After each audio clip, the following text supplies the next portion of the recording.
This game was so good. Today, we are looking at some of my favourite free indie games that have released on itch.io this past week. As indie developers, I think it's so important to highlight what other indie developers do well, and to really understand what they're doing so that we can learn from it too. I also make content on my own programming and my own game dev, so check that out and subscribe if you like what I'm doing. Anyway, let's jump right into it. The first game we're looking at today is called Glyph by Bulwark Games. Glyph is an atmospheric, physicsy platformer set amongst some old desert ruins.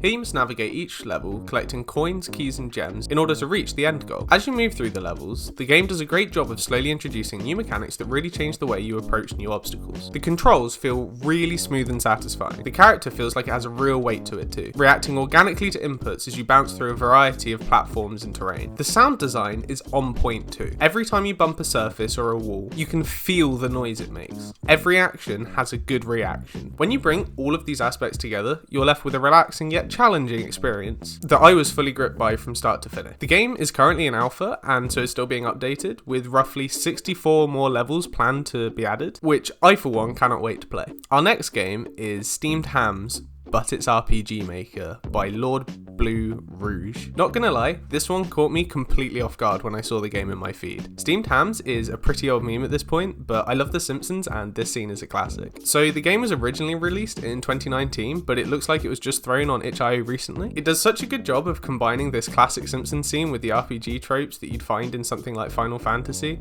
and makes for a really entertaining version of the meme. So definitely worth checking out if you found the original funny. I think that what this game highlights for me is how unique the community is. People will spend a considerable amount of time converting a meme into an interactive game. You just wouldn't get this sort of thing anywhere else, I feel. You know, because people take memes and repurpose them over and over, but I feel like this is just taking it to the next level. So all in all, maybe this is taking the joke to its artistic limit, but it still managed to crack a good few laughs out of me. Our next game is Zen Slider, a puzzle game by Puzkarek? I hope I'm pronouncing that right. Zen Slider is a game that does exactly what it says on the tin. It's a game about sliding, and it is incredibly zen. You can see every aspect of this game's design has gone into making it a relaxing experience, from its chilled out music to its really slick visuals. Nothing is going to surprise you in this game, and that's a good thing. I also think there's something we can all learn from here as indie developers. It's a really simple game, but it's been polished to an almost professional standard. We often underestimate how much work goes into getting that last 10% of a game done, but you can see the developer has taken the utmost care to get that done here. It has both an Android and a Windows version, and whilst I feel anyone could suggest all manner of different features to add to this game, I feel like that would do a discredit to its pure simplicity and ability to make you feel truly zen. Spacebar is a game uploaded by Mew Mew DevArt for the Ready Player 42 game jam. It is a team entry with other members being Mr. Wondrill, Sebastian Morello, and Datutin. Spacebar is a delightful pixel art resource management game. You act as a manager of a spacebar and you must pay staff to manage each function of the bar itself. The gameplay is quick to pick up, and the concept is just so endearing I had to include it in this list. As a game that has just been made within 5 days as part of a game jam, I cannot help but be impressed by what I'm seeing, as I know how hard it can be to finish these game jams. And as someone who has worked in both a bar and a kitchen, I can feel the pain that was the source of inspiration for this game. My favourite aspect, beyond it just being a basic resource management game, is that you can control the manager